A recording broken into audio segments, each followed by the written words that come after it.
మీకు ఒక పని చెప్పాలని ఆశిస్తున్నాను, కానీ చెప్పను. కానీ ఊహించండి, ఏమిటో పని అంటే, మీ దగ్గర కాగితం పెన్ను ఉంటే తీసుకొని వంకర గీత గీయండి. ఒకసారి ఊహించండి, వంకర గీత, కాగితం మీద వంకర గీత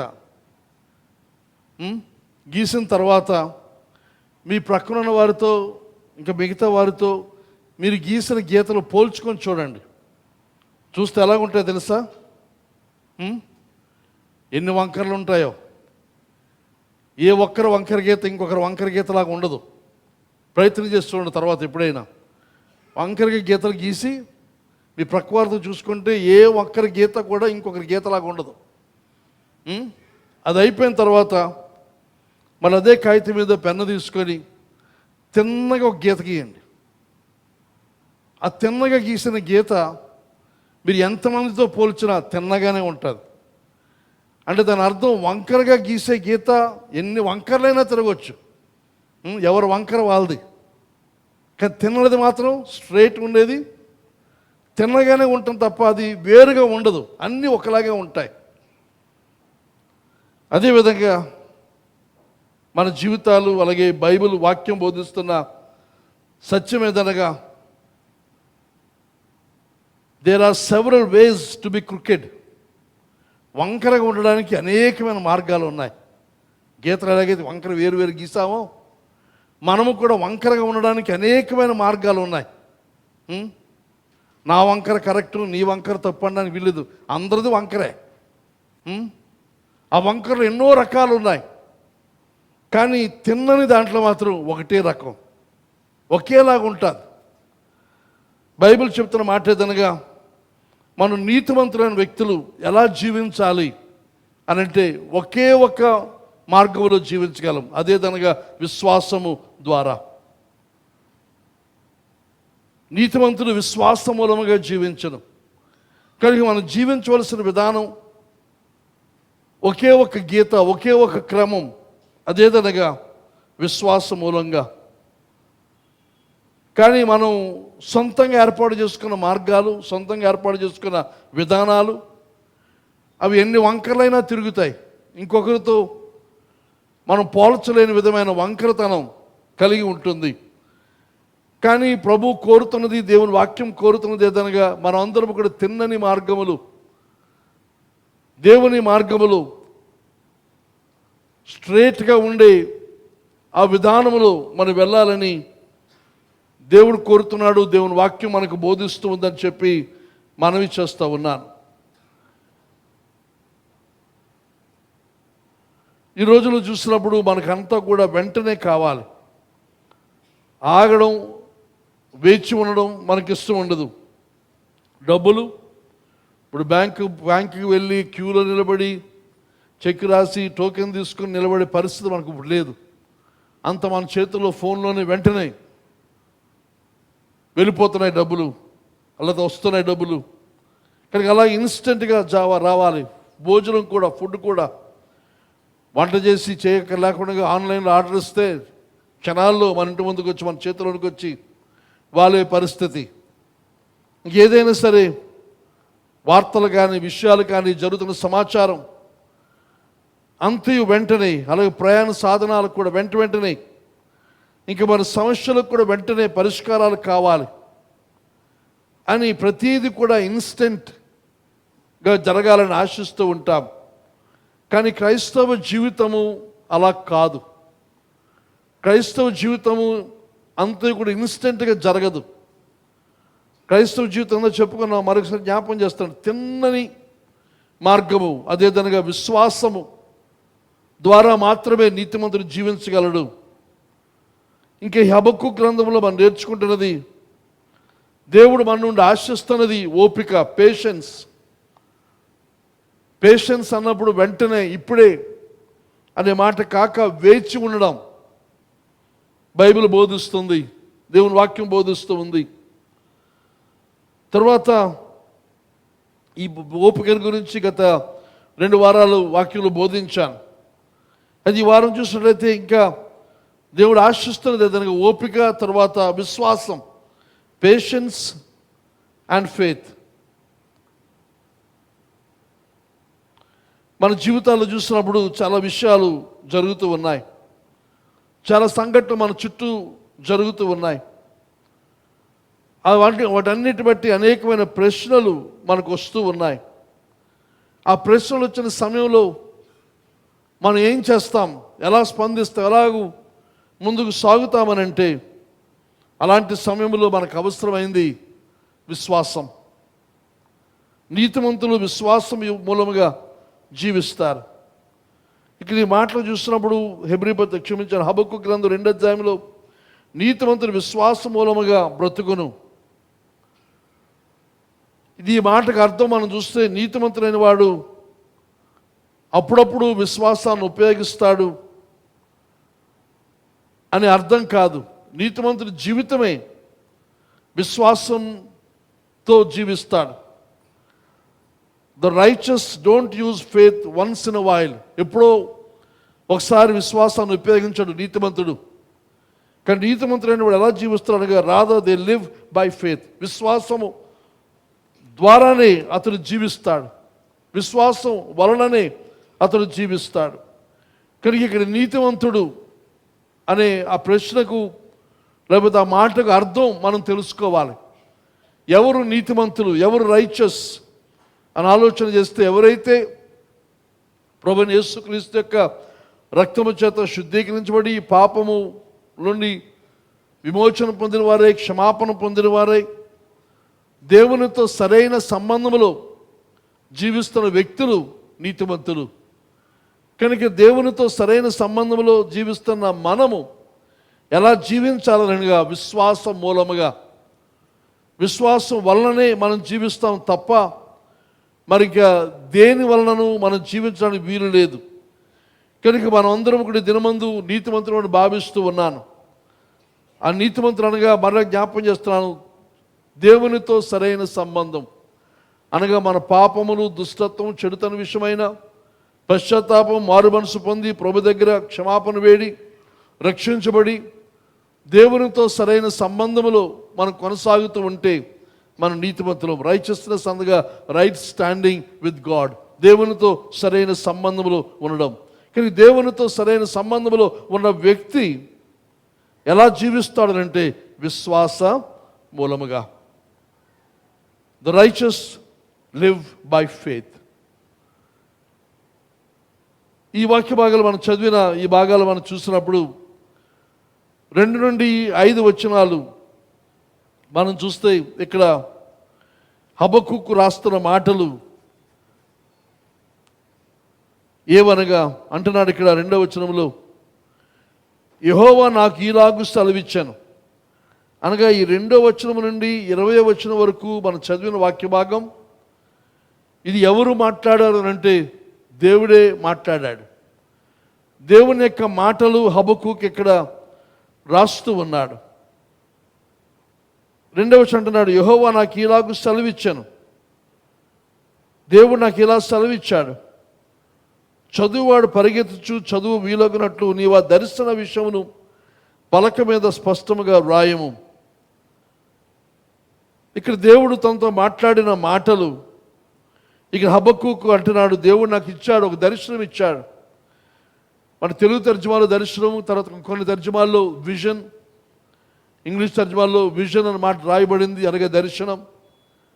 కానీ ఇంకొన్ని తర్జుమాల్లో విజన్ లేక దర్శనం అన్న మాట వాడకుండా మెసేజ్ అన్నారు, అనగా సందేశం. దేవుని యొక్క మాట, దేవుని యొక్క చిత్తాన్ని, దేవుని యొక్క ఉద్దేశాన్ని అనగా దేవుని యొక్క జవాబును ఒక దర్శనముగా, ఒక మాటగా, ఒక సందేశముగా దేవుడిచ్చాడు.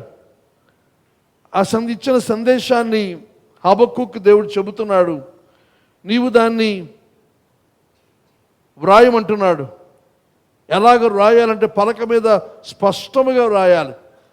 ఎంత స్పష్టముగా, ఎంత పెద్దగా వ్రాయాలంటే ఒకవేళ ఎవరైనా పరిగెడుతున్న మనిషి ఆ పలక మీద ఉన్న మాటలు తాను పరిగెడుతూ చదవగలగాలి. అనగా ఆగిపోయి నిలబడి చదవలసిన అవసరత లేకుండా పరిగెత్తుకుంటూ వెళుతున్న వ్యక్తి ఆ పరిగెడుతూనే చదవగలిగిన విధముగా నేను నీకు చెప్పిన దాన్ని, నేను నీతో ఇచ్చిన దర్శనాన్ని నువ్వు రాసి పెట్టు అని హబక్కూకు దేవుడు తెలియచేస్తూ ఉన్నాడు. ఇంకొక భావన ఏదనగా, కొంతమంది వ్యాఖ్యానకర్తలు దాన్ని ఎలా వివరిస్తారనగా ఒక వ్యక్తి ఈ దర్శనాన్ని తీసుకు పలకల మీద రాస్తే ఆ పలకలు తీసుకొని కొంతమంది బయలుదేరి ఆ రోజుల్లో ఉన్న ప్రదేశాలకు చుట్టూ ఉన్న ప్రాంతాలకు ఈ పరిగెత్తుకుంటూ వెళ్ళి ఆ సమాచారాన్ని అందించాలి అని ఇంకొక భావన. కానీ తెలుగులో మనం చదువుతున్న మనకు కనబడుతున్న విషయం ఏదనగా అది ఎంత పెద్దగా, ఎంత స్పష్టంగా, ఎంత వివరంగా వ్రాయాలంటే పరిగెడుతున్న వ్యక్తి సైతం చదవగలిగిన విధంగా ఉండాలి. అందుకే నేను చెబుతున్న మాట ఏదనగా దేవుని యొక్క దర్శనం, దేవుని యొక్క మాట స్పష్టంగా ఉండాలి. తర్వాత అందరికీ కనబడేలాగా ఉండాలి, అందరూ చదవగలిగిన విధంగా ఉండాలి, అందరికీ అర్థమయ్యే రీతిలో ఉండాలి. ఇప్పుడు మనం మీటింగ్స్ చాలామంది పెడుతూ ఉన్నప్పుడు వాల్ పోస్టర్లు చూస్తూ ఉంటాం. ఈ వాల్ పోస్టర్ యొక్క ఉద్దేశం ఏమిటి? ఇదే ఉద్దేశం, పరిగెడుతున్నా సరే ఆ వాల్ పోస్టర్ మనకి అర్థం అవ్వాలి. కానీ ఆ క్రమం ఎక్కడ కనబడదు. ఎందుకంటే వాల్ పోస్టర్లోనే ఇన్ని ఫోటోలు ఉంటాయి, 10-15 ఫోటోలు ఉంటాయి, తర్వాత ఇంకా బోల్డ్ మాటలు, బోల్డ్ అక్షరాలు. అవి చదవాలనంటే పరిగెడుతూ కాదు కదా, నడుస్తూ కూడా ఎలా చదువుతాం? నిలబడిపోయి, మరి నాలాంటి కళ్ళద్దాలు సరి చేసుకొని అయితే భూతార్థం తీసుకొని, ఎందుకంటే అందులో చిన్న అక్షరాలు పెడతారు, మళ్ళీ బుల్ అక్షరాలు పెడతారు, ఇంకేవో సిగ్నల్స్ పెడతా ఉంటారు. కానీ అది వాల్ పోస్ట్ ఉద్దేశం అది కాదు. వాల్ పోస్ట్ ఉద్దేశం ఏదనగా ఈ భావనే, పరిగెడుతున్న వ్యక్తి అనగా వెళ్ళిపోతున్న వ్యక్తి అలా చూస్తున్నప్పుడు అది అర్థం అవ్వాలి. ఇది ఏమిటి, ఇది ఎక్కడ, ఎప్పుడు, ఎవరు అనేది అర్థం కావాలి. కనుక ఇక్కడ దేవుడు హబక్కూకు తెలియజేస్తున్నాడు, నేను నీకు చెప్పిన మాటలు, నేను నీకు ఇచ్చిన దర్శనాన్ని, భవిష్యత్తు గురించిన విషయాన్ని నీవు వ్రాసిపెట్టు. అది పరిగెడుతున్న వ్యక్తి కూడా చూడగలిగిన విధంగా ఉండాలి. కానీ దేవుడు చూసినప్పుడు మనతో మాట్లాడేవాడు, దర్శిస్తాడు. దినవృత్తాంతం గ్రంథంలో మనం చూస్తాం, వెళ్ళక్కర్లేదు. కానీ అక్కడ దావీదు దేవుని మందిరాన్ని కట్టాలనుకున్నప్పుడు ప్రవక్త చెప్తాడు, మంచిదే కట్టు, దేవుడికి సహాయం చేస్తాడని. కానీ ప్రవక్త ఇంటికి వెళ్ళిపోతున్న దేవుడు ప్రవక్తతో మాట్లాడుతూ, అది కాదు, దావీదు కట్టడానికి వీలు లేదు, అతని కుమారుడితో నేను కట్టిస్తాను కానీ అని దావీదుకి గొప్ప సందేశాన్ని, చాలా శ్రేష్టమైన సందేశాన్ని మొదటి దినవృత్తాంత గ్రంథం 17వ అధ్యాయంలో మనం చూస్తే దేవుడు చెప్తాడు. అలాగే సమూయేలు రాజుల గ్రంథాలు కూడా మనం చూస్తాం. అది చెప్పినప్పుడు ఆ ప్రవక్త మళ్ళీ వెనక్కి వెళ్ళి దేవుని యొక్క సందేశం అంతటినీ కూడా మళ్ళా దావీదుకి చెప్పాడు. దావీదు చెబితే దావీదు దాన్ని స్వీకరించి అది తన జీవితానికి ఒక ప్రాముఖ్యమైన సందేశంగా తీసుకొని దేవుడు అక్కడ ఇచ్చిన వాగ్దానము, దేవుడు అక్కడ చూపించిన ఆ దర్శనము, భవిష్యత్తు గురించిన ఆ విజన్, ఆ దర్శనాన్ని దావీదు ఎంతగానో స్వీకరించి తన కుటుంబాన్ని, తన బిడ్డలను, ఆ తర్వాత భవిష్యత్తును, ఇశ్రాయేలు దేశం భవిష్యత్తును నిర్ణయించిన సంగతి దావీదు విషయం మనం చూస్తాం. కనుక దేవుని యొక్క మాట, దేవుని యొక్క సందేశం మనకు వచ్చినప్పుడు దానికి మనంత ప్రాధాన్యత ఇవ్వవలసిన అవసరం ఉందని చెప్పి మనవి చేస్తూ ఉన్నాను. దయచేసి సామెతల గ్రంథం 29వ అధ్యాయం, సామెతల గ్రంథం 29వ అధ్యాయం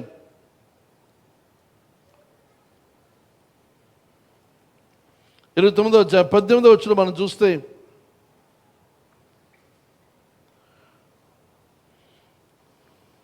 దేవోక్తి లేని ఎడల జనులు కట్టులేక తిరుగుదురు, ధర్మశాస్త్రం అనుసరించేవాడు ధన్యుడు. ఇక్కడ ఈ మాటలు మనం చూస్తే జ్ఞాని అని సొలొమోను రాస్తున్నాడు. దేవోక్తి లేకపోతే, దేవుని దర్శనం లేకపోతే, ఇంగ్లీష్ తర్జుమాలో చూసినప్పుడు where there is no vision the people perish అని కింగ్ జేమ్స్ వర్షన్లో రాస్తాడు. అనగా దేవుని యొక్క మాట, దేవోక్తి, దేవుని యొక్క దర్శనం లేకపోతే మనుషులు కట్టు లేకుండా తిరుగుతారు. మనకు కొంతమంది తెలుసు, కొంతమంది కట్టు కట్టబడడానికి, ఒక విధానానికి, ఒక క్రమానికి లోబడి జీవించడానికి ఇష్టపడరు. అంటే దాని అర్థం ఏదనగా వారికి దేవోక్తి లేదు. దేవోక్తి ఉంటే కట్టు లేకుండా మనం ఉండవు. కనుక దేవోక్తి, దేవుని యొక్క దర్శనం, దేవుని యొక్క మాట మనం ఒక ఫోకస్ చేయడానికి, మనకి ఇది గమ్యం, మనకి ఇది లక్ష్యం, ప్రభు మనం చూపించాలి, ప్రభు మాట ఇది. ఇందాక చెప్పినట్టుగా దావీదుకు తన జీవితాన్ని గురించి, తన పిల్లల గురించి, తన భవిష్యత్తు గురించి దేవుడు చెప్పిన మాట, ఆ దేవోక్తిని తీసుకొని దావీదు తన ఇంటిని కట్టుకునే విధానం దేవుని వాక్యంలో మనం చూస్తాం. కనుక ఈ హబక్కూకు అన్నాడు, ఇదిగో దేవోక్తి, దేవుని యొక్క మాట, ద విజన్, ద మెసేజ్ నేను నీకు ఇస్తున్నాను, దాన్ని స్పష్టంగా అందరికీ వ్రాసిపెట్టు. ఇప్పుడు సామెతలు 29 మనం చదివాను వాక్య భాగం, when people do not accept divine guidance, అనగా దేవోక్తి అనగా దేవుని యొక్క నడిపింపును. ఇది ఇంకొక తర్జుమాలో రాస్తాడు, divine when people do not accept divine guidance, అనగా దైవికమైన నడిపింపును ఎవరైతే అంగీకరించదో వారు కట్టు లేకుండా తిరుగుతారు. దేవుని నడిపింపును అనుసరించిన వారు కట్టు లేకుండా జీవిస్తారని. తర్వాత ఇదే మాట రెవల్యూషన్, ప్రత్యక్షత, NIV తర్జుమాలో దేవుని యొక్క మాట when people do divine guidance అన్నాడు. ESVలో, ఇక క్షమించండి NLTలో, NIVలో అంటాడు రెవల్యూషన్, ప్రత్యక్షత. తర్వాత ESV తర్జుమాలు అంటాడు ప్రాఫెటిక్ విజన్, అనగా ప్రవచనాత్మకమైన దర్శనం. కనుక ఇది హబక్కూకు ఇస్తున్నాడు దేవుడు. అలాగే మనకు మన జీవితాల్లో మళ్ళీ మనం జ్ఞాపకం చేస్తున్నాం, దావీదుకి ఇచ్చినట్లుగా మనకు దేవుడు ఇస్తూ ఉన్నాడు. అయితే మన జీవితాలకు ఎంతమంది మన దర్శనం కలిగి ఉన్నాం, ఎంతమంది మన ఒక దేవుని దేవోక్తి కలిగి ఉన్నాం, దేవుని యొక్క చిత్తాన్ని ఎంతమంది మనం కలిగి ఉన్నాం. ఆ దేవోక్తి మనకు ఉంటే మన యొక్క ప్రవర్తన కట్టు లేకుండా ఉండదు. కట్టుబడి ఒక క్రమానికి, ఒక తిన్నని, అనగా ఏది ఏ రకమైన వంకరైనా వంకరే, కానీ ఈ వంకర లేకుండా తిన్నగా ఉండే ఆ పరిస్థితి ఎందువలన కలుగుతుందనగా దేవోక్తి వలన, దేవుని యొక్క మాట వలన. ఆ దేవోక్తి అంటాడు దేవుని యొక్క ఆశ చిత్తం ఏదనగా ప్రతి ఒక్కరికి కళ్ళకు కనబడుతూ ఉండాలి, కళ్ళకు కట్టినట్టుగా ఉండాలి. వారు పరిగెడుతున్నా సరే అది అర్థమయ్యేలాగా ఉండాలి, కనబడేలాగా ఉండాలి, చదవగలిగే విధంగా ఉండాలి. అది నువ్వు త్వరగా రాసిపెట్టు అని దేవుడు హబక్కూకుతో చెప్తున్నాడు. యెహోవా నాకు ఈలాగు సెలవిచ్చాను, చదువువాడు పరిగెత్తుచూ చదువు వీలగునట్టు నీవు ఆ దర్శన విషయము నిర్ణయ కాలమున జరుగును. ఆ దర్శన విషయం అంటున్నాడు నిర్ణయ కాలమున జరుగును. ఆ దేవుడు చూపించింది, దేవుడు చెప్పినది జరుగుతుంది, కానీ దానికి టైం టేబుల్ ఉంది. చాలాసార్లు మనం దేవుని గురించి అనుకున్నది ఏదనగా దేవునికి ఒక ప్రణాళిక ఉండదో, టైం పాలన ఉండదు అనుకుంటాం. కానీ దేవుని వాక్యాలు మనం జాగ్రత్తగా చదివితే దేవుడు చేసేది అంతా కూడా ఒక టైం టేబుల్ ప్రకారంగా ఆయన చేస్తాడు. క్రమం లేకుండా, లేకపోతే ఏ రకమైన నియమం లేకుండా ఆయన ప్రవర్తించే దేవుడు కాడు.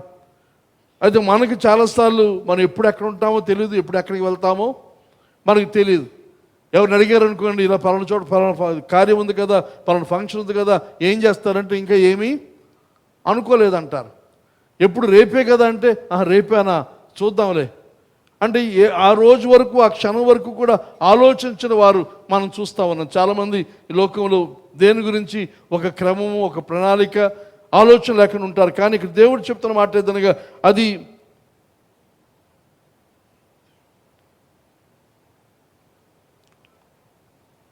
ఆ దర్శన విషయం నిర్ణయ కాలమున జరుగును. ఇంగ్లీష్ తర్జుమాలో అంటాడు, 3వ వచనం ఉంది, ఇంగ్లీష్ తెలుగు 2లో ఉంది, కానీ it will take time to fulfil, అనకి జరగడానికి కొంత సమయం పడుతుంది. నిర్ణయ కాలం, ఇక్కడ ఇంగ్లీష్ తెలుగు తర్జుమాలో నిర్ణయ కాలం అనగా దేవుడు నిర్దేశించిన కాలం. ప్రతి దానికి కూడా దేవుడు సమయాన్ని నిర్దేశించాడు. ఆ నిర్దేశించిన కాలమందు అది జరుగుతుంది. కనుక ఇది నువ్వు పెద్ద అక్షరాలతో రాయి, అందరూ చదవగలిగిన రాయి, కానీ అది దర్శనం ఎప్పుడు జరుగుతుంది అనగా నిర్ణయ కాలమున జరుగుతుంది. ఏ నిర్ణయ కాలం? మనం నిర్ణయించిన కాలం కాదు, దేవుడు నిర్ణయించిన కాలం. ఇక్కడ 3వ వచనం అంటాడు, 2వ వచనం అంటాడు తెలుగు తర్జుమాలో, నిర్ణయ కాలమున జరుగును, సమాప్తమగుటకై ఆతురపడుచున్నది, అది తప్పక నెరవేరును. సమాప్తమగుటకై ఆతురపడుచున్నది. ఇక్కడ ఉపయోగించిన పదం ఆ సమాప్తం అవడం అనేది ఏదనగా బబులోను వారి యొక్క ఆధిపత్యం, బబులోను యొక్క పెత్తనం, బబులోను యొక్క వారి మీద ఇశ్రాయేలు జనాంగం మీద చేస్తున్న ఆ దాష్టికమైన పాలన అది అంతము కానై ఉన్నది. అది సమాప్తమగుటకు ఆతురపడుచున్నది. కానీ నిర్ణయ కాలము, దర్శన విషయం నిర్ణయ కాలమున జరుగును. ఈ సమాప్తం అనగా బబులోను సామ్రాజ్యం యొక్క ఆ దాష్టికమైన ఏలుబడి సమాప్తం అవడానికి ఆతురపడుచున్నది. అది తప్పకుండా జరుగుతుంది, అది తప్పక నెరవేరును. అది ఆలస్యముగా వచ్చినను దాని కొరకు కనిపెట్టుము, మళ్ళా అంటాడు, అది తప్పక జరుగును, జాగు చేయక వచ్చును. ఇక దేవుని యొక్క మాటలు చూడండి, ఇన్ని మాటలు దేవుడు చెప్పనక్కర్లేదు. కానీ హబక్కుకి దేవుడు చెబుతున్న మాటలు చూస్తే ఆ అనిర్ణయకరంగా సమాప్తం ఒకటికే ఆతురపడుతుంది. అనగా బబులోను విషయం అంతా కూడా అంతము కానే ఉన్నది, దాని కొరకు అది ఆతురపడుతుంది, సమాప్తం అవుతుంది. కానీ అది తప్పక నెరవేరుతుంది. కానీ అది ఆలస్యంగా వచ్చినను దాని కొరకు కనిపెట్టము. అది తప్పక జరుగును, జాగు చేయక వచ్చును. తప్పక జరుగును, జాగు చేయక వచ్చును అనగా దేవుడు వాగ్దానం చేస్తుంది.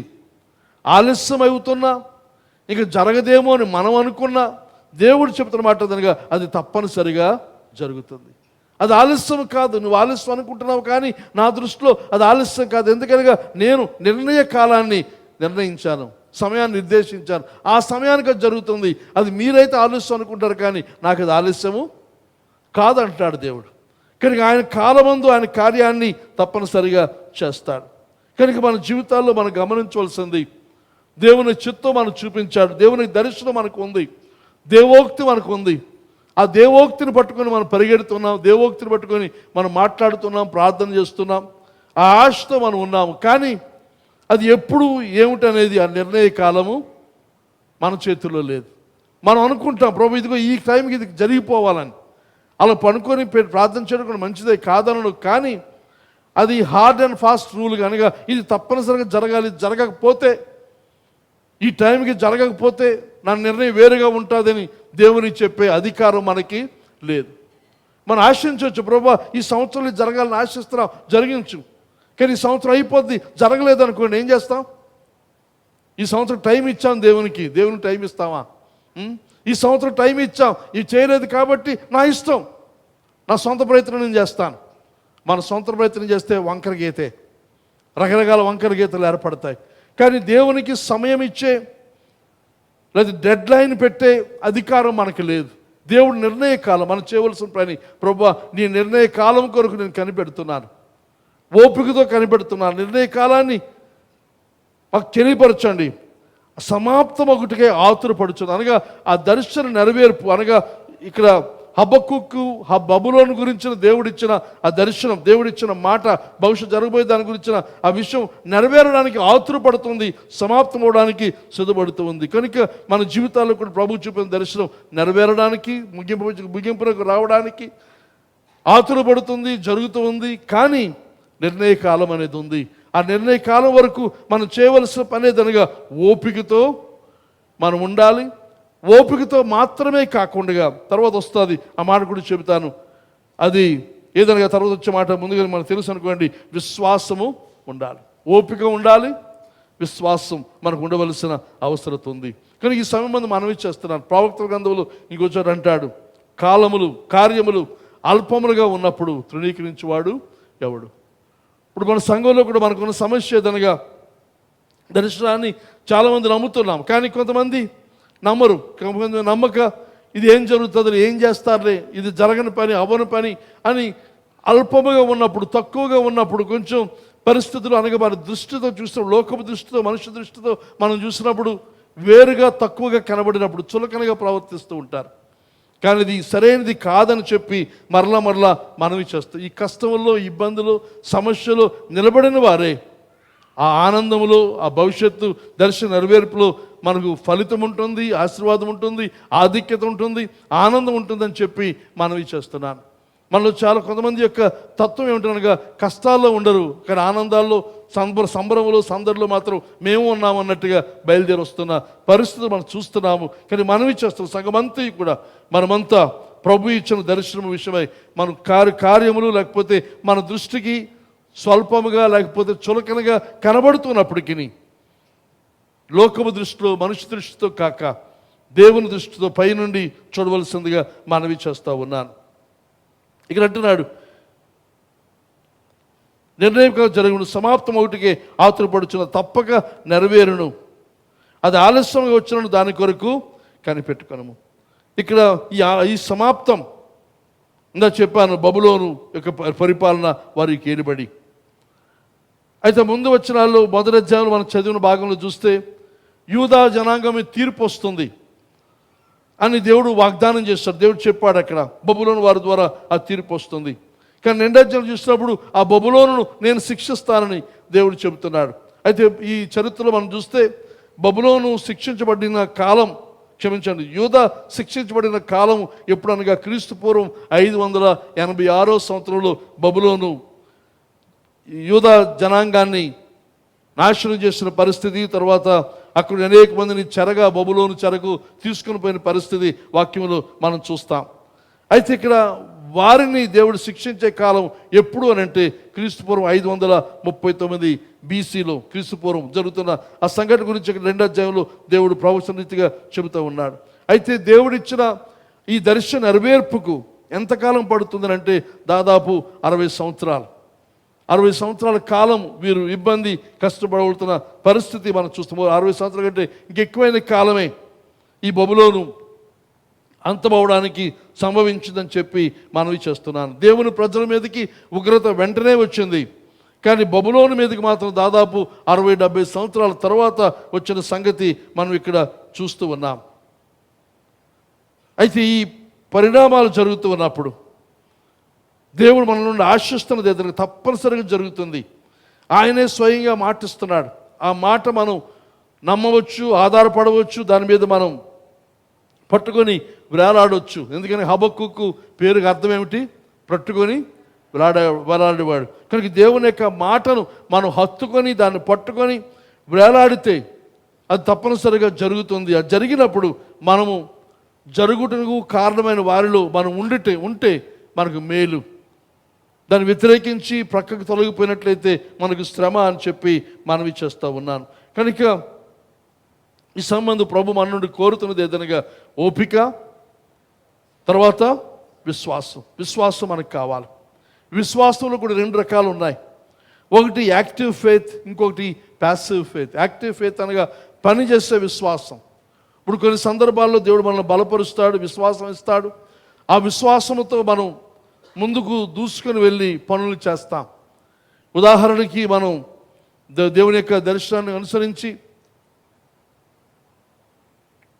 మనకున్న ఈ స్థలము చాలదని కొత్త స్థలాన్ని తీసుకున్నాం. అది మనకందరూ కూడా తెలుసు. అది కొండలో దేవుడు చేసిన ఆశ్చర్యకార్యం. అప్పుడు దాని కొరకు ధనం మన దగ్గర లేదు, ఆర్థిక వనరులు మన దగ్గర లేవు, వాగ్దానములు లేవు. కానీ దేవుని విశ్వాసంతో దేవుడు చూపిన దర్శన నెరవేర్పు కొరకు మనకి స్థలం చాలదని ఆ స్థలం కొరకైనా ప్రయత్నం మొదలుపెట్టాము. దేవుడు విశ్వాసాన్ని ఇచ్చాడు. మన చేతిలో డబ్బులు లేకపోయినా, హామీ లేకపోయినా అగ్రిమెంట్లు రాసాం, కొన్ని అప్పులు చేస్తాం, వడ్డీకి అప్పులు చేస్తాం. అయితే అవన్నీ అప్పుడు చేయడానికి దేనికి కారణం ఏమిటి? విశ్వాసం. ఆ విశ్వాసానికి దేవుడిచ్చిన బలము, దేవుడిచ్చిన ధైర్యం, ఆ టైంలో దేవుడు విశ్వాసాన్ని ఇచ్చాడు. దానికి ముందు ఇక మన ప్రక్కన ఇంకో స్థలం ఉంది, తీసుకోవాలని మాట్లాడేశాను, బేరం కుదిరిపోయింది, 6 నెలలు టైం ఇచ్చారు. అయితే కాగితాలు అక్కర్లేదు, కానీ 6 నెలల తర్వాత రిజిస్ట్రేషన్ చేసుకుందాం, అడ్వాన్స్ కూడా అక్కర్లేదని హామీ ఇచ్చారు, మాట ఇచ్చారు. కానీ అది ఎందుకో చేయడానికి నాకు ధైర్యం చాలలేదు. 2 రోజులు ఆలోచించాను, లోపల కలవరంగా ఉంది, ఇష్టపడడం లేదు. సరే వెంటనే ఆయన ఫోన్ చేసి, అయ్యా మాకు స్థలం వద్దు, మేము తీసుకోవడం లేదు, నాకు ధైర్యం చాలడం లేదు. తక్కువ అమౌంటే, అదంతా దాదాపు ₹1,00,000 లోపే ఆ ధనం ఆ రోజుల్లో. కానీ దానికి ధైర్యం చాలలేదు. కానీ ఈ స్థలం ₹1,00,00,000 విలువైన స్థలానికి మాత్రం గొప్ప విశ్వాసం కలిగింది. అది యాక్టివ్ ఫెయిత్. అది నా అంతా నేను కలుగు చేసుకున్నది కాదు, కానీ దేవుడిచ్చిన విశ్వాసం. ఆ విశ్వాసంతో అది సాధించగలిగాం, చేశాం.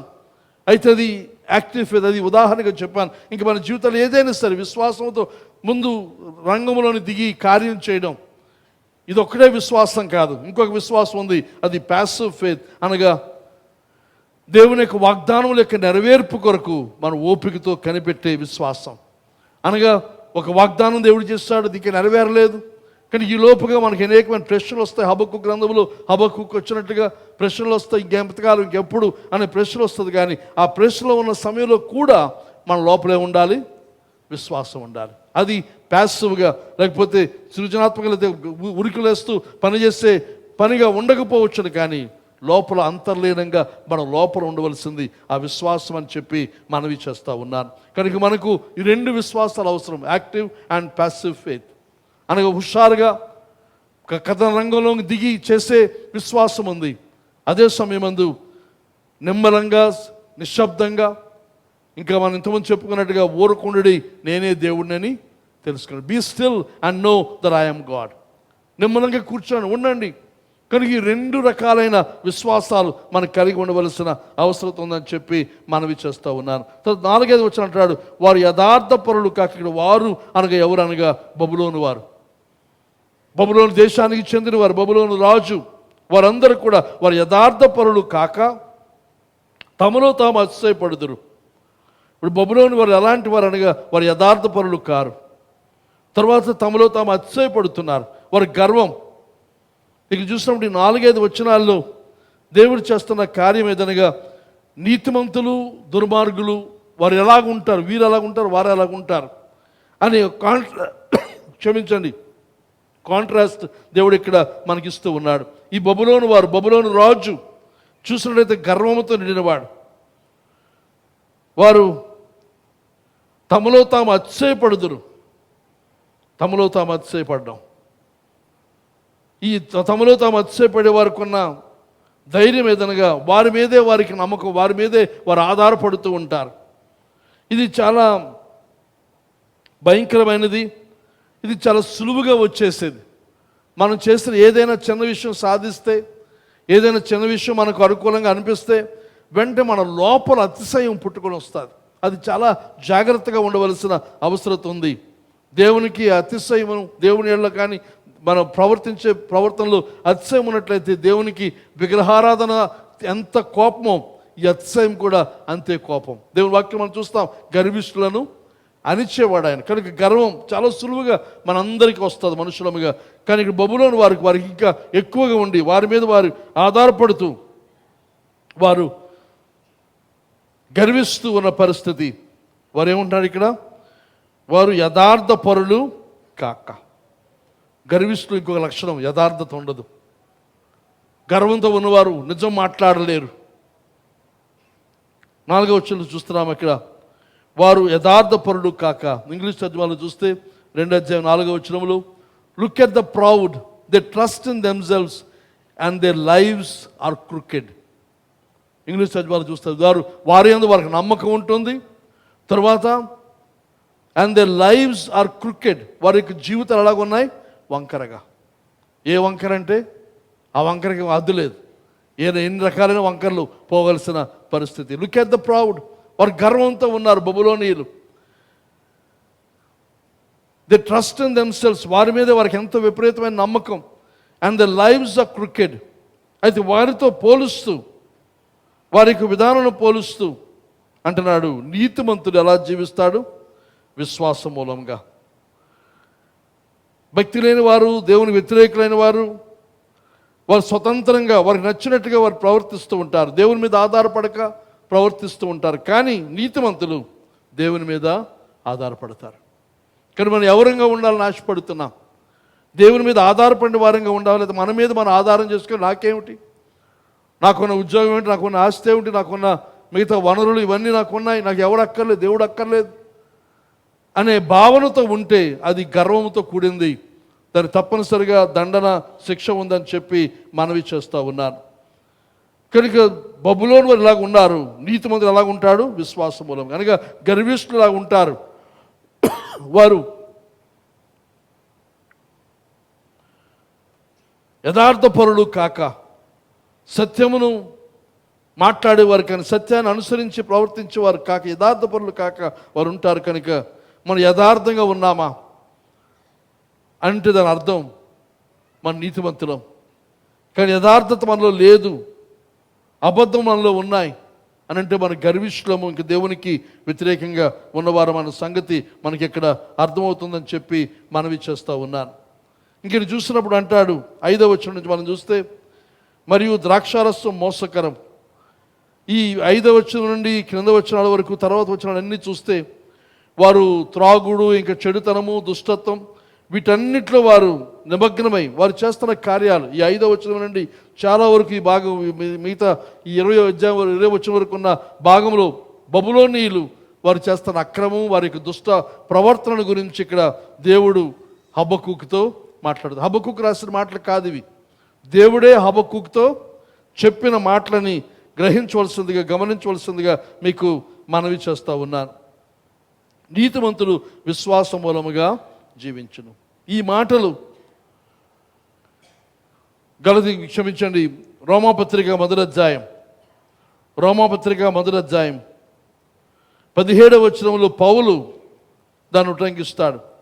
ఎందుకని నా నీతిమంతుడు విశ్వాసం మూలముగా జీవించును అని వ్రాయబడిన ప్రకారము విశ్వాసం మూలముగా అంతకంతకు విశ్వాసం కలిగినట్లు దేవుని నీతి దాని యందు బయలుపరచబడుచున్నది. మనకి ఇక్కడ చూసినప్పుడు పౌలు రాస్తున్న మాటలేదనగా సువార్తను గురించి, సువార్త యొక్క సత్యాన్ని గురించి మాట్లాడుతూ అని అంటాడు, నీతిమంతుడు విశ్వాసం మూలముగా జీవించని వ్రాయబడిన ప్రకారము విశ్వాసం ద్వారా ప్రభువైన యేసుక్రీస్తును అంగీకరించిన వ్యక్తి అంతకంతకు విశ్వాసం కలిగినట్లు దేవుని నీతి దాని యందు బయలుపరచబడుచున్నది. దేవుని యొక్క నీతి ఈ సువార్త యందు బయలుపరచబడుతుంది. విశ్వాసం ద్వారా ప్రభువును అంగీకరించిన వ్యక్తి విశ్వాసం నుండి అంతకు అధికమైన విశ్వాసానికి తను వెళుతూ ఉంటాడు. అయితే దానికి మూలమేదనగా లేఖనము చెప్పినట్లుగా వ్రాయబడిన ప్రకారముగా విశ్వాసం మూలముగా నీతిమంతుడు విశ్వాసం మూలముగా జీవించును. ఈ మొదటి అధ్యాయం 17 వచ్చిన రోమాపత్రికలు ఈ మాటను దేవుని యొక్క సేవకుడైన మార్టిన్ లూథర్, అప్పటికి రోమన్ క్యాథలిక్ మత శాఖలు, అతడు సన్యాసిగా ఉంటున్న కాలంలో దీన్ని చదివిన తర్వాత అతనికి నీతిమంతుడు విశ్వాసం మూలముగా జీవించును అని హబక్కూకు గ్రంథములో వ్రాయబడిన మాట, పౌలు ఇక్కడ రోమాపత్రికలు రాసిన మాట అతడు చదివి దాన్ని బట్టి తన విశ్వాసం మూలముగా రక్షించబడిన వాడై ప్రపంచానికి రిఫర్మేషన్ తీసుకుని వచ్చిన సందర్భం ఈ వాక్యం అని చెప్పి మీకు మరొకసారి జ్ఞాపకం చేస్తున్నాను. తర్వాత గలతీ పత్రిక 3వ అధ్యాయం 11వ వచనం. గలతీ పత్రిక 3వ అధ్యాయం 11వ వచనం. ధర్మశాస్త్రం చేత ఎవడనూ దేవుని ఎదుట నీతిమంతులను తీర్చబడడు అన్న సంగతి స్పష్టమే. నీతిమంతుని విశ్వాసం మూలముగా జీవించును. ధర్మశాస్త్రం వల్ల మన నీతిమంతులము కాలేం, కానీ విశ్వాసం మూలంగా మాత్రమే నీతిమంతులవుతుందని చెప్పి గలతీలకు పౌలు రాస్తూ ఈ మాటలు అంటున్నాడు అని మనవి చేస్తున్నాడు. తర్వాత ఇంకా హెబ్రీ పత్రిక 10వ అధ్యాయం 38-39 వచనాల్లో మనం చూస్తే, నా ఎదుట నీతిమంతులైన వాడు విశ్వాసం మూలముగా ఇక కాలం బహు కొంచెముగా ఉన్నది, వచ్చుచున్నవాడు ఆలస్యం చేయవచ్చును. 37వ వచనం. 38 నా ఎదుట నీతిమంతులైన వాడు విశ్వాసం మూలముగా జీవించును, అతను వెనుక తీసిన ఎడల అతని యందు ఆత్మకు సంతోషము ఉండదు. ఇది దేవుని యొక్క మాటలు. ఈ హబక్కూకు గ్రంథంలో 2వ అధ్యాయం 3-4 వచనాలని ఇక్కడ ఉటంకిస్తూ హెబ్రీ పత్రిక రాసిన భక్తులు ఇక్కడ రాస్తూ ఉన్నాడు. నీతిమంతుడైన వాడు విశ్వాసం మూలముగా అయితే అలాంటి వ్యక్తి వెనక్కి తగితే విశ్వాసము వదిలేసి ఆ వంకర మార్గాన్ని తాను వెళ్ళిపోతే నాకు దాని యందు ఆత్మకు సంతోషము ఉండదని చెప్పి ప్రభు చెబుతున్న మాటలు ఇక్కడ మనం చూస్తూ ఉన్నాం.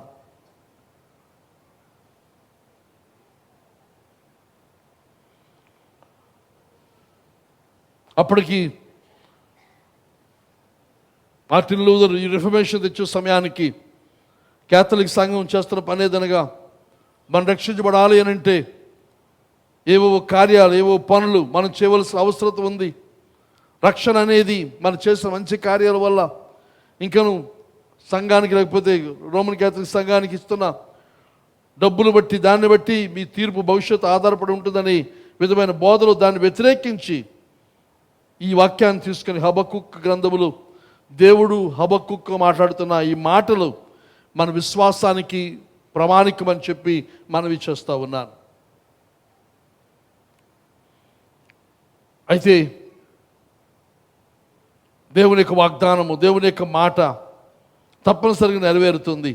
కానీ ఆ వాగ్దానము, ఆ మాట నెరవేరడం కోసం మనం ఓపికతో కనిపెట్టవలసిన అవసరం ఉంది, విశ్వాసంతో కనిపెట్టవలసిన అవసరం ఉంది. కనుక మన జీవితాల్లో విశ్వాసం చాలా ప్రాముఖ్యం. ఇంకా హెబ్రీ భక్తులు అంటాడు, విశ్వాసం లేకుండా దేవునికి ఇష్టమై ఉండుట అసాధ్యం.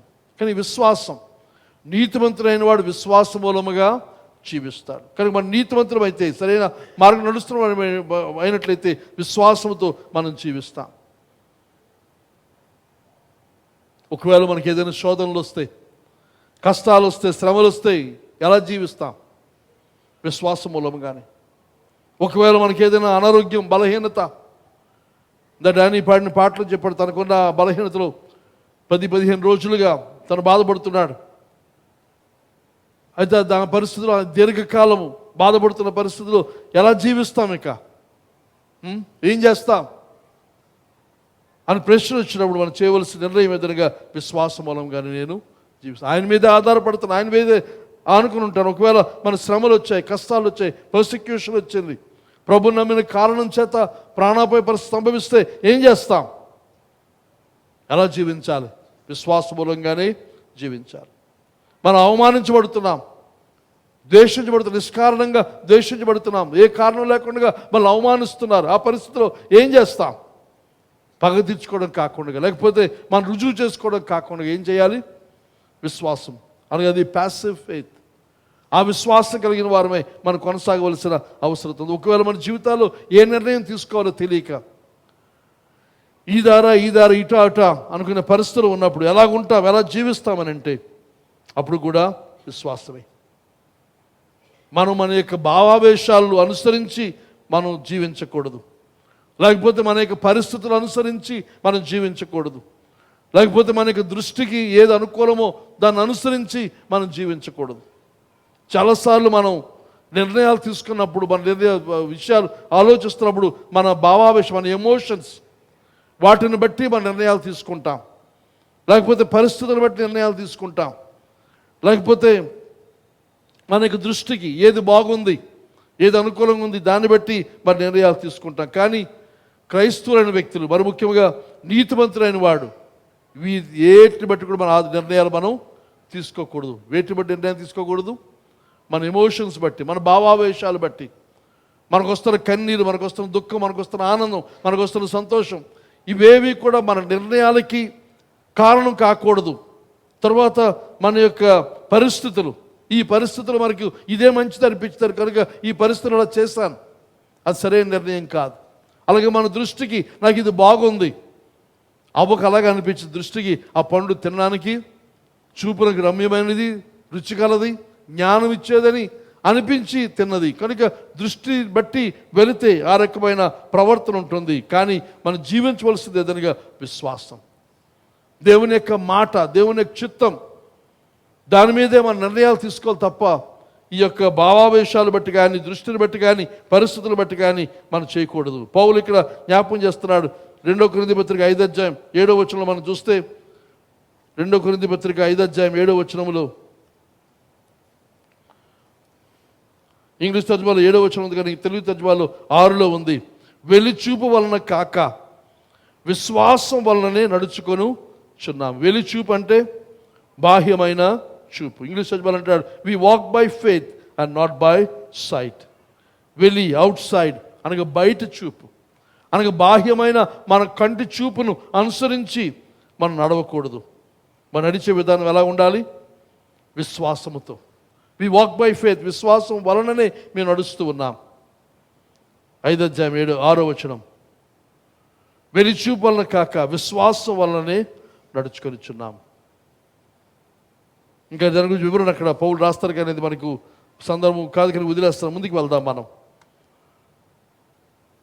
దేవుడు తను చేస్తున్న వాగ్దానం తప్పనిసరిగా నెరవేరుస్తాడు అనే నమ్మకం తగిన కాలమందు, నిర్ణయ కాలమందు దేవుడు చేస్తాడని మనం ముందుకు వెళ్ళవలసిన అవసరం ఉంది. 5వ వచనం అంటాడు, 5వ వచనంలో, మరియు ద్రాక్షారసం మోసుకొని తనను బట్టి అతిశయించువాడు నిలువడు, అట్టివాడు పాతాళమంతా విశాలముగా ఆశపెట్టును, మరణమంతగా ప్రబలునను, తృప్తినందగా సకల జనులను పశుపరుచుకొనిచు సకల జనులను సమకూర్చుకొనను. ఇక్కడ ఈ 5వ వచనం చూసినట్లయితే ఈ మాటలు మనకు అర్థమవుతున్న విషయం ఏదనగా the arrogant are never at rest. ఈ గర్విష్ఠులైన వారు ఎప్పుడు కూడా విశ్రాంతిగా ఉండరు.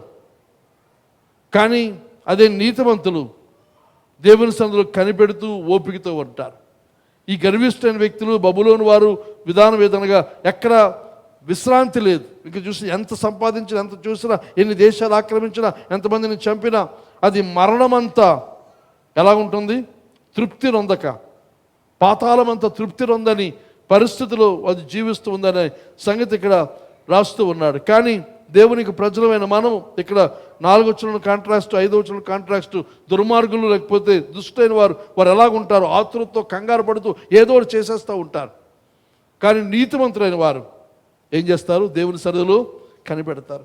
ఇంకా యెషయా గ్రంథం 26వ అధ్యాయం 3వ వచనం అంటాడు, you will keep him in perfect peace whose mind is stayed upon you because he trusts in you. యెషయా, ఎవరి మనస్సు నీ మీద ఆనుకొనును వారిని నీవు పూర్ణ శాంతి గల వానిదిగా కాపాడదు. ఎలాగనగా అతడు నీ యందు అని దీని అర్థమైంది. మన దేవుని యందు మన విశ్వాసం ఉంచితే, మన మనసు ఆయన మీద ఆధారపడితే మనం ఎలా ఉంటాం? పూర్ణ శాంతి గలవానిగా. ఆయన మీద ఆధారపడినప్పుడు you will keep in perfect peace, సంపూర్ణమైన విశ్వాసంలో దేవుడు మనలను ఉంచుతాడని చెప్పి మనవి చేస్తూ ఉన్నారు. తర్వాత భాగం మనం చూస్తే 6వ వచనం నుంచి 20వ వచనం వరకు ఉన్న భాగంలో చూసినప్పుడు, the lord will judge the wicked in due time. దుష్టులైన వారిని సరైన సమయంలోనే దేవుడు తీర్పు తీరుస్తాడు, శిక్షిస్తాడు అనే మాటలు మనం ఇక్కడ చూస్తూ ఉన్నాం. ఈ 6వ వచనం నుండి 20వ వచనం వరకు అవన్నీ వరుస పెట్టి వివరించాలని సమయం చాలదు కనుక దాటిపోతున్నాను. ఇక్కడ 5 సార్లు వారి మీద తీర్పును ప్రకటిస్తున్నాడు. బబులోను వారికి వ్యతిరేకంగా ప్రభు 5 సార్లు ఓ అంటూ అనగా యోహాను సువార్తలో పరిశీలకులతో మాట్లాడినట్టుగా ఇక్కడ బబులోనీయుల గురించి దేవుడు మాట్లాడుతున్న మాటలు 5 సార్లు అక్కడ మనం చూస్తాం. 6, 8 వచనాలు, 1, 9 నుండి 11 వచనాలు, 2 వచనాలు చొప్పున 12 నుంచి 14, 15 నుంచి 17, 18, 20 వరకు ఆయన మాట్లాడతాడు. తర్వాత ఈ 5 సార్లు కూడా వారు వ్యతిరేకంగా మాట్లాడిన మాటలు మనం చూస్తే ఆయన చాలా ఉపదేశం, అంటే వారికి మాత్రమే కాకుండా మనకి కూడా ఉండే పరిస్థితి ఉందని చెప్పి మనవి చేస్తాం. అందులో ఒకటి మీకు చదివి ముందుకు వెళ్ళాలని ఆశపడుతున్నాను. 6వ వచనం మనం చూస్తే, తనది కాని దానిని ఆక్రమించి అభివృద్ధి నొందువానికి శ్రమ. ఇది ఎవరు చేస్తారు? బబులోనీయులు చేస్తున్నారు. అదేమిటి? వాళ్ళది కాదు. అది ఏది? యూదా దేశం కానీ చుట్టున్న దేశాలు కానీ వారివి కావు. దేవుడు వారికి బబులోని ఇచ్చాడు, కానీ బబులోని నుంచి ఇక్కడ వచ్చి ఇక్కడ దురాక్రమణ చేస్తున్నారు. కనుక తనది కాని దానిని ఆక్రమించి అభివృద్ధి నొందువానికి శ్రమ. ఇది మన జీవితాలకు కూడా మనం తీసుకోవలసిన అవసరం ఉంది. మనది కానిది, మనకి చెందనిది, ఇతరులది, మనకు అందులో ఏమాత్రం కూడా ప్రమేయం లేనిది దాన్ని తీసుకొని మన అభివృద్ధి పొందితే, ఆస్తిని సంపాదించుకుంటే, ఇక్కడ దేవుని యొక్క వాక్యం ఇది మరలా చెప్తున్నాను, ఇది హబక్కూకు మాటలు కాదు, దేవుడు హబక్కూకుతో చెప్పిన మాటలు. మనది కాని దాన్ని మనం ఆక్రమించుకొని మనం స్వతంత్రించుకొని అది మన ఆస్తిగా మనం పెంచుకుంటే ఇది దేవుడు చెప్తున్న మాట ఏదనగా మీకు శ్రమ. తాకట్టు సొమ్మును విస్తారముగా పట్టుకొని వానికి శ్రమ. అనగా వడ్డీ వ్యాపారం చేస్తూ తాకట్టు తీసుకొని వారు తీర్చలేనప్పుడు దాన్ని వేలం వేసి దానివల్ల లాభాన్ని పొందుకోవడం, దానివల్ల మీరు సంపాదించుకుంటే అది మీకు శ్రమ. కానీ గమనించండి, ఇది బబులోను వారు చేస్తున్న పని. మనము చేస్తే మనకి వారికి ఏదైతే శ్రమ అన్నాడు, ఇందా చెప్పాను కదా, 5 సార్లు శ్రమ శ్రమ శ్రమ అని మాట్లాడారు. అందులో ఇది ఒకటని చెప్పి మీకు మనవి చేస్తూ ఉన్నాను. అయితే 6 నుండి 14 వచనాలు ఒక భాగము, మరలా 15 నుంచి 20 వరకు రెండో భాగముగా చెబుతూ ఈ మొదటి భాగము ముగింపు అనగా 14 వచనం అంటాడు. 14 వచనంలో, ఏలయనగా సముద్రము జలములతో నిండి ఉన్నట్టు భూమి యెహోవా మహాత్మ్యమును గూర్చిన జ్ఞానముతో నిండిను. అటుపక్క వారి శ్రమ, వారికి తీర్పు, వారి శిక్ష, వారి దండన ప్రకటిస్తూ 14 వచనం దేవుడు అంటున్నాడు, సముద్రము జలములతో నిండి ఉన్నట్లు భూమి యెహోవా మహాత్మ్యము గూర్చిన జ్ఞానముతో నిండి. భూమి అంతా కూడా దేవునికి జ్ఞానముతో, దేవుని యొక్క ఆలోచనతో, సముద్రం అంత నిండినట్టుగా, జలములతో నిండినట్లుగా భూమి అంతా కూడా దేవుని యొక్క వాక్య జ్ఞానంతో నింపబడుతుంది అని చెబుతాడు. తర్వాత వల్ల 20 వచనంలో అదే మాట్లాడాడు. అదే అయితే యెహోవా ఇంకొక కొన్ని శ్రమలు ప్రకటించిన తర్వాత 20 వచనం అంటాడు, అయితే యెహోవా తన పరిశుద్ధ ఆలయంలో ఉన్నాడు, ఆయన సన్నిధిని లోకమంతా మౌనముగా ఉండును అని చెప్పిన మాటలు ఇక్కడ మనం చూస్తాం. ఇక్కడ చూస్తున్నప్పుడు ఈ 6వ వచనం నుంచి 20 వచనం వరకు మనం చూస్తే ఆ భాగాల కింద మనం అర్థం చేసుకోవాలనుకుంటే మొదటి భాగం చూస్తే 6 నుంచి 8 వచనాలు, ద ప్లండరర్ విల్ బి పనిష్డ్, అనగా మోసముతో సంపాదించుకునేవాడు తప్పనిసరిగా వాడు శిక్షించబడతాడు. తర్వాత 9 నుంచి 11 వచనాల్లో ఇక్కడ హబక్కూకుతో దేవుడు చెప్తున్న మాట్లాడేదనగా, the protected will be unprotected, అనగా మాకు భద్రత ఉంది, మాకు క్షేమం ఉంది, మాకు ఇవన్నీ కూడా మాకు అండగా ఉన్నాయి అనుకున్నవాడు ఆ భద్రత కోల్పోతాడు అని చెబుతున్నాడు. తర్వాత మూడో భాగం చూసినట్లయితే 12 నుంచి 14 వచనంలో వారి కట్టడాలు, వారి నిర్మాణాలు, వారు సాధించినవి అన్నీ కూడా కాలిపోతాయి అని దేవుడు వారి యొక్క శ్రమను ప్రకటిస్తూ ఉన్నాడు. తర్వాత 15 నుంచి 17 వచనాలు చూస్తే వారి యొక్క మహిమ, వారి యొక్క గొప్పతనం, వారి యొక్క ఆధిక్యత అవమానముగా మార్చబడుతుంది. ఎందుకంటే వారు ఇతరులు అవమానించారు, కానీ వారు అవమానించబడతారని శ్రమను దేవుడు అక్కడ ప్రకటిస్తున్నాడు. తర్వాత ఆఖరిది 18 నుంచి 20 వచనాలు అంటాడు, వారు విగ్రహాల మీద ఆధారపడ్డారు. విగ్రహాలు తమకు ఏదో చేస్తాయి అనుకున్నారు, కానీ అవి ఏవి నీకు ఉపయోగపడవు, నీకేమీ సహాయం చేయలేవని చెప్పి 18 వచనం నుంచి 20 వచనం వరకు అక్కడ ఆయన రాస్తున్నాడు. విగ్రహాల గురించిన విషయం అవి వారి ఇంకా అంటాడు 20 వచనంలో అంటాడు, అది బంగారంతో వెండితోనూ పూత వేయబడిన కానీ దానిలో శ్వాసం ఎంత మాత్రమును లేదు. బంగారు వెండి విగ్రహాలు బలమైన చేస్తారు, కానీ అందులో జీవం ఎంత మాత్రం కూడా లేదని చెప్పి మనవి చేస్తూ ఇక 20వ వచనంలో మనం చూసినప్పుడు ఆ అబద్ధ దేవుళ్లకు నిజమైన జీవము గల దేవునికి మధ్య ఉన్న వ్యత్యాసాన్ని ఇక్కడ రాస్తున్నాడు. 20వ వచనం అంటున్నాడు, అయితే యెహోవా తన పరిశుద్ధ ఆలయములో ఉన్నాడు, ఆయన సన్నిధిని లోకమంతయు మౌనముగా ఉండును గాక. ఇక్కడికి దేవుడు ఎక్కడో ఉన్నాడు, ఆయన పరిశుద్ధ ఆలయంలో ఉన్నాడు, దేవుని మందిరంలో ఉన్నాడు, దేవుని సన్నిధిలో ఉన్నాడు. ఇక్కడికి లోకమంతయు చేయవలసిన పని ఏదనగా మౌనముగా ఉండాలి. ఆ ముందు వచ్చి అంటున్నాడు, విగ్రహాలు వారు చేస్తున్న పని వారికి ఏమీ సామర్థ్యం లేదు అని చెబుతూ ఉన్న ఆ పరిస్థితులు చూస్తే 121 కీర్తనలో మనం చూసినట్లయితే మన దేవుడు ఎలాంటి వాడు. 121 కీర్తన 121 4 వచ్చి మనం చూస్తే ఇశ్రాయేలును కాపాడువాడు, కునికడు, నిద్రపోడు, యెహోవాయే నిన్ను కాపాడు. ఇంకా 120 కీర్తన 3 వచ్చి అంటాడు, ఆయన నీ పాదములు త్రొట్టెలనియడు, నిన్ను కాపాడువాడు కునికడు. ఇశ్రాయేలును కాపాడువాడు కునికడు, నిద్రపోడు, యెహోవాయే నిన్ను కాపాడు. నీ కుడి ప్రక్కన యెహోవా నీకు నేరుగా ఉండను, పగల ఎండ దెబ్బ అయినను నీకు తగలదు. ఈ వేసవికాలంలో మనకి ఇది అవసరం. పగల ఎండ దెబ్బ అయినను నీకు, రాత్రి వెన్నెల దెబ్బ అయినను నీకు తగలదు. ఏ అపాయము రాకుండా యెహోవా నిన్ను కాపాడు, ఆయన నీ ప్రాణమును కాపాడు. ఇక్కడ హబక్కూకు గ్రంథములు ఈ 18 వచనం నుంచి చెక్కడపు పనివాడు విగ్రహం చెక్కడం ప్రయోజనమే, పనివాడు భోగబొమ్మలు చేసి దాని రూపం బారిని నమ్మికించడం వలన ప్రయోజనమేమి, అబద్ధములు బోధించు పోత విగ్రహములు యందు నమ్మికించడంలో ప్రయోజనమేమి, కర్రను చూచి మేలుకొమ్మనియు మోగురాతిని చూచి లెమ్మనియు చెప్పువానికి శ్రమ, అదేమైనా బోధింపగలదా? ఇవన్నీ కూడా దేవుడు అడుగుతున్న ప్రశ్నలు, ఇవి హబక్కూకు అడుగుతున్న ప్రశ్నలు కాదు. దేవుడు చెబుతున్నాడు, అయితే నేనైతే పరిశుద్ధ ఆలయంలో ఉన్నాను, యెహోవా పరిశుద్ధ ఆలయంలో ఉన్నాడు, ఆయన సన్నిధిని లోకమంతా కూడా మౌనంగా ఉండాలి. మన దేవుడు సజీవుడు, కునికడి నిద్రపోనివాడు, ఆయన ప్రజలు అన్న మాత్రము విడిచిపెట్టేవాడు కాదు, వారిని వదిలేసేవాడు ఎంత మాత్రము కూడా కాదు. ఇక్కడికి అంటున్నాడు, సర్వలోకము ప్రపంచం అంతా కూడా మౌనంగా ఉండాలి, నిశ్శబ్దంగా ఉండాలి. ఎందుకనగా నేనే దేవుడను. ఈ విగ్రహాలు ఇవన్నీ కూడా ఎంత ఉన్నప్పటికీ, అవెంత ప్రబలుతూ ఉన్నప్పటికీ, బబులోని ఏలుబడి కాలం ఎంత విస్తరిస్తూ ఉన్నప్పటికీ, బబులోని ఏలుబడి కాలము సమాప్తం అవడానికి ఆతురత పడుతుంది.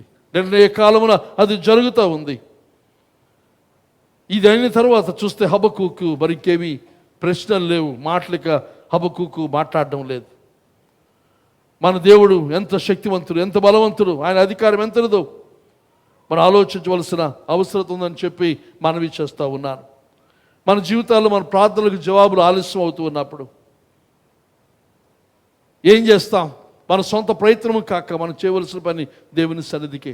హబక్కూకు చేసిన పని దేవుని పట్టుకుని వేలాడేవాడు. తనకు వచ్చిన ప్రతి ప్రశ్నకు, ప్రతి సమస్యకు దేవున్నే పట్టుకుని వేలాడాడు. దేవుని దగ్గరికే వెళ్ళి ఆయన చెప్పే వరకు నేను కనిపెడతాను, ఆయన మాట్లాడినంత వింటానని చెప్పి ఓపికతో కనిపెట్టాడు. మనము కూడా అలాగే దేవుని సన్నిధి వెళ్ళవలసిన అవసరం ఉందని చెప్పి మనవి చేస్తున్నాం. ఎప్పుడైతే దేవుని సన్నిధికి వెళ్తామో, దేవుని సన్నిధి మనం కూర్చుంటామో, లేదా ఆయన దగ్గర మోకరిస్తాము, ఆయన మాట మనం వినడం మొదలు పెడతాం, ఆయన మాట మనం వినబడితే మన దృష్టి అంతా కూడా మారుతుంది, మన జీవితాలు మారుతాయి. మనం ఏ నిర్ణయాలు తీసుకుని ఎలా ముందుకు వెళ్ళాలి అనే నడిపింపు ఆయన మనకు ఇస్తాడని చెప్పి మనవి చేస్తూ ఉన్నాను. ఈ మాటలు బట్టి మనం అర్థం చేసుకోవలసింది ఏదనగా, న్యాయవంతుడు, తీర్పు తీర్చగలిగిన సమర్థుడు, సర్వశక్తి కలిగిన దేవుడు ఆయన పాపాన్ని తప్పనిసరిగా శిక్షిస్తాడు, దండిస్తాడు. మనం 2వ వచనం నుంచి 20వ వచనం, లేకపోతే 4, 5, 6వ వచనం నుంచి 20వ వచనం భాగంలో మీరు ఇంటికి వెళ్తే చదువుకోండి. ప్రతి చెడుతనాన్ని, ప్రతి దుష్టత్వానికి ఆయన శిక్ష ఈ భూలోకమందే ఉంటుంది. లేకపోతే ఒకవేళ ఆలస్యం అయితే ఆయన నిత్య రాజ్యములో ఆయన తీర్పు తీర్చే దినమందు తప్పనిసరిగా శిక్ష ఉంటుంది. పాపము చేసి, చెడుతనాన్ని చేసి మనం తప్పించుకొని ఎవరు కూడా వెళ్ళిపోలేము. దేవుని దృష్టిలో అది ఉంటుంది, దానికి శిక్ష ఉందని చెప్పి మనవి చేస్తూ ఉన్నారు. చివరికి ఈ గ్రంథంలో మనం చూస్తే బబులోను తీర్పు తీర్చబడింది. వారి మీదకి పారసీక దేశపు ఆధిపత్యం వచ్చింది. పారసీకులు వారిని హింసించారు. ఈ హబక్కు గ్రంథంలో చెప్పబడిన విధముగానే వారు నాశనం చేయబడ్డారు. ఆ తర్వాత ఆ పారసీక దేశపు రాజైన కోరేషు ఆ తర్వాత కొద్ది కాలానికి ఇశ్రాయేల్ జనాంగాన్ని మరలా తిరిగి ఇశ్రాయేల్ దేశానికి తిరిగి వెళ్ళడానికి, వారి మందిరాన్ని కట్టుకోవడానికి, వారి పట్టణాలు కట్టుకోవడానికి అతను అనుమతించిన సంగతి ఈ యొక్క ఇశ్రాయేల్ చరిత్రలో మనం చూస్తాం. కానీ దేవుడు చేసిన వాగ్దానం చెప్పింది ఆ కాలంలో, అనగా దాదాపు 60-70 సంవత్సరాలు పట్టినప్పటికీ అది నెరవేరిన సాక్ష్యం మనం ఇక్కడ దేవుని వాక్యంలో మనము చూస్తూ ఉన్నాము. కనుక ఈ సంబంధం మనవి చేస్తున్నాను. Trust God that he will fulfil his promises in due time.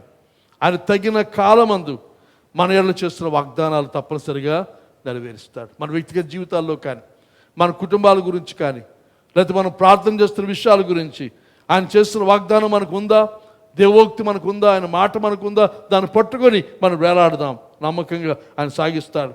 మనకి ప్రశ్నలు ఉన్నాయా, అనుమానాలు ఉన్నాయా, సందేహాలు ఉన్నాయా?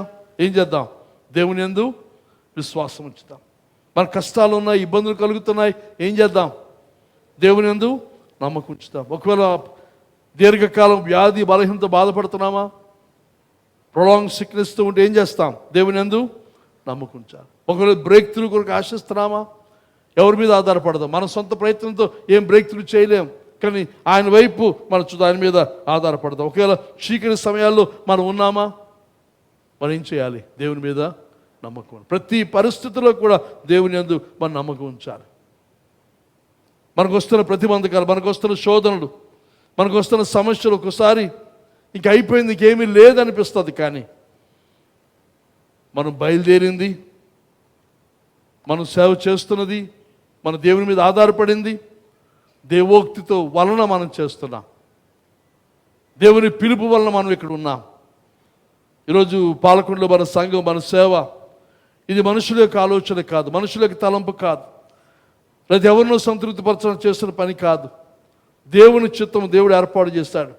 దాన్ని అనుసరించి బయలుదేరి వస్తున్నాం. కనుక ఎన్ని ఇబ్బందులు, ఎన్ని కష్టాలు, ఎన్ని శ్రమలు, ఆపదలు కలిగినా మనం ఏం చేయాలి? మనం పిలిచిన వాడు నమ్మదగినవాడు. పిలిచిన వాడి దగ్గరికే మనం పరిగెత్తాలి.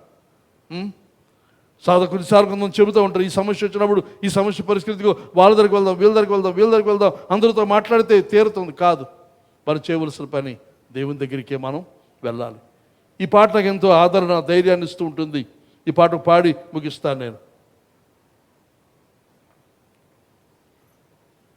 చిన్న జీవిత నావనాది, నిన్నే గురిగా పయనమైనది.